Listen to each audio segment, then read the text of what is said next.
Bem-vindos ao livro mágico, onde cada conto ganha vida. Amira e o relógio do tempo. Amira era uma menina curiosa, com o coração cheio de perguntas e os olhos sempre à procura de aventuras. O seu lugar preferido era o sótão da sua casa, um baú de tesouros esquecidos.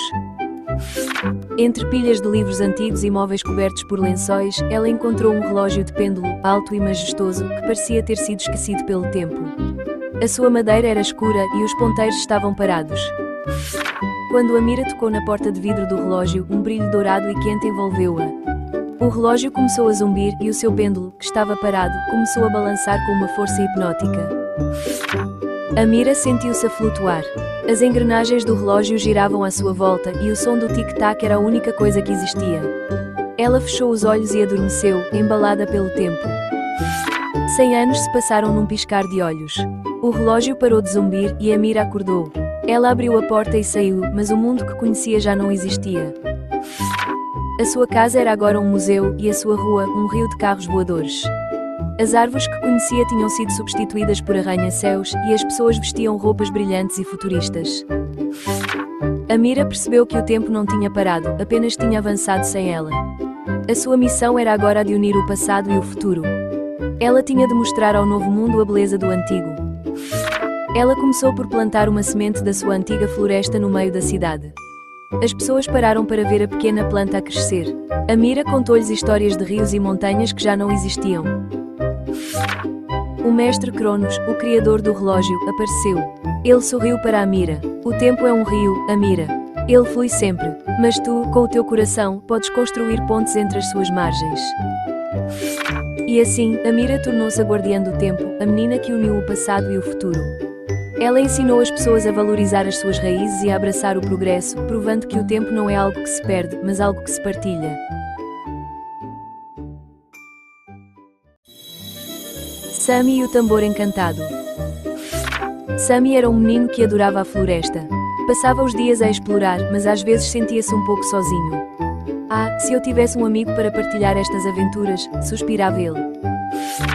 Um dia, enquanto procurava por cogumelos, ele tropeçou numa raiz saliente.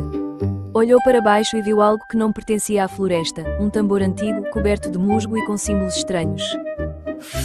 Sammy, curioso, tocou a pele do tambor com a ponta dos dedos. Um som suave e profundo ecoou, e uma luz musical e cintilante saiu do tambor. A luz formou-se numa pequena criatura etérea. Eu sou Melodia, o espírito da canção, disse ela com uma voz doce. Melodia explicou que o tambor era encantado e podia invocar espíritos musicais. Cada um de nós pode realizar um desejo, se o nosso som for perfeito, disse ela. Sammy, lembrando-se da sua solidão, pediu, quer um amigo para brincar? Sammy tocou o tambor com mais força e um som estrondoso chamou outro espírito. Este era Ritmo, um espírito de passos pesados e barulhentos. Eu sou o Ritmo. O que queres? Perguntou ele, batendo os pés no chão. Quero um amigo, gritou Sammy por cima do barulho. Mas o som de Ritmo era tão desordenado que o desejo não se concretizou. Ritmo encolheu os ombros. O nosso som tem de ser harmonioso para os desejos se realizarem, disse ele. Sammy percebeu que o poder não estava em pedir, mas em criar. Ele olhou para o tambor e para os espíritos. Em vez de pedir, começou a tocar. Primeiro, um toque suave para chamar melodia. Depois, um toque mais forte para ritmo. À medida que a música de Sammy se tornava mais complexa e bela, uma terceira figura apareceu. Era a harmonia, o espírito mais belo de todos. Ela flutuava com graça e a sua presença encheu a floresta de uma luz suave. Os três espíritos, melodia, ritmo e harmonia, começaram a dançar ao som da música de Sammy. Ele estava tão concentrado em criar aquela melodia perfeita que se esqueceu completamente do seu desejo de ter um amigo. Quando a música parou, os espíritos desapareceram, mas a floresta parecia mais viva do que antes. Sammy olhou à sua volta e sorriu. Ele não precisava de pedir um amigo. Tinha criado a sua própria música e, no processo, tinha encontrado a alegria de criar. E os espíritos, que ele podia chamar a qualquer momento, eram os seus amigos.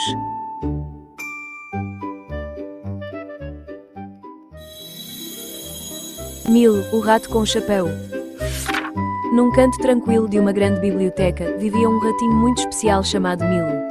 Ele não era um rato comum, usava um chapéu azul pontiagudo, cravejado de estrelas, que era a fonte de toda a sua astúcia. Milo era o melhor amigo de uma menina chamada Elara. Um dia, Elara chegou ao canto de Milo com lágrimas nos olhos.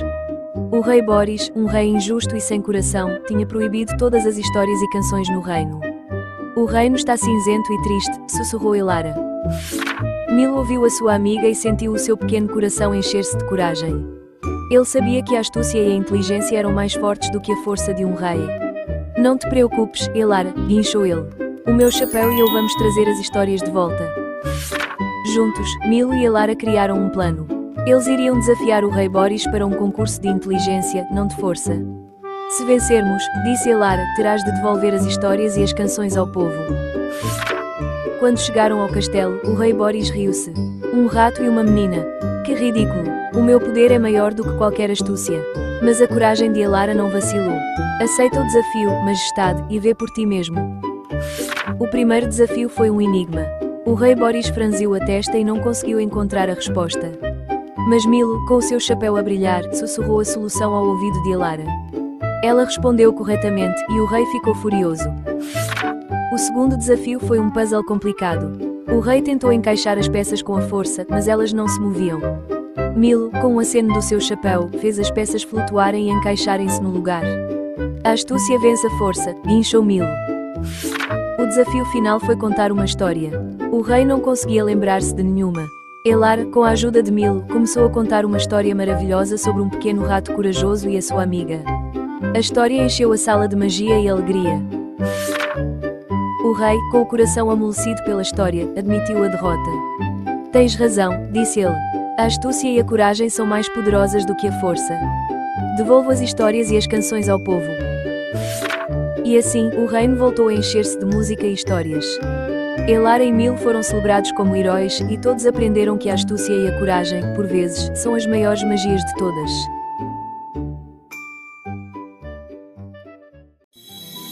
A borboleta e a toupeira. Isadora era uma borboleta com asas que brilhavam com todas as cores do arco-íris. Durante o verão, ela passava os seus dias a dançar de flor em flor, sem se preocupar com nada. O sol era o seu palco e o vento a sua música. No mesmo jardim, mas muito abaixo da terra, vivia Gaspar, uma toupeira. Enquanto Isadora dançava, Gaspar trabalhava arduamente, escavando túneis e preparando a sua casa para o tempo frio. Ele sabia que o verão não duraria para sempre. Um dia, Isadora viu Gaspar a empurrar um monte de terra para fora de um buraco. Por que trabalhas tanto, Gaspar? Perguntou ela, rindo. O sol está tão quente e há tantas flores para visitar. Gaspar limpou o focinho e respondeu, estou a preparar a minha casa para o inverno, Isadora. Em breve, o frio chegará e as flores desaparecerão. É preciso ter um lugar seguro para ficar. Isadora encolheu os ombros. O inverno está tão longe, pensou ela. Há tempo para tudo. E voou para longe, para o seu jogo de esconde-esconde com as abelhas. Os dias ficaram mais curtos e o ar mais fresco. As flores começaram a murchar e as folhas das árvores a cair. Isadora notou a mudança, mas ainda achava que tinha tempo. Uma manhã, Isadora acordou com um frio intenso. Olhou à sua volta e viu que o jardim estava coberto por um manto branco e gelado. Era a primeira neve. As suas asas tremiam e ela não tinha para onde ir. Isadora lembrou-se das palavras de Gaspar. Com as últimas forças, ela voou em direção ao buraco de onde ele tinha saído. Gaspar, chamou ela, com a voz fraca. Por favor, ajuda-me. Gaspar, que estava no seu túnel quente e aconchegante, ouviu o seu chamado. Ele abriu a porta do seu refúgio e convidou-a a entrar. Entra, Isadora. Aqui estarás segura e quente. Isadora passou o inverno no túnel de Gaspar, aprendendo sobre a importância de planear para o futuro. Ela agradeceu ao seu novo amigo, prometendo que, no próximo verão, ela também ajudaria a preparar a casa para o inverno.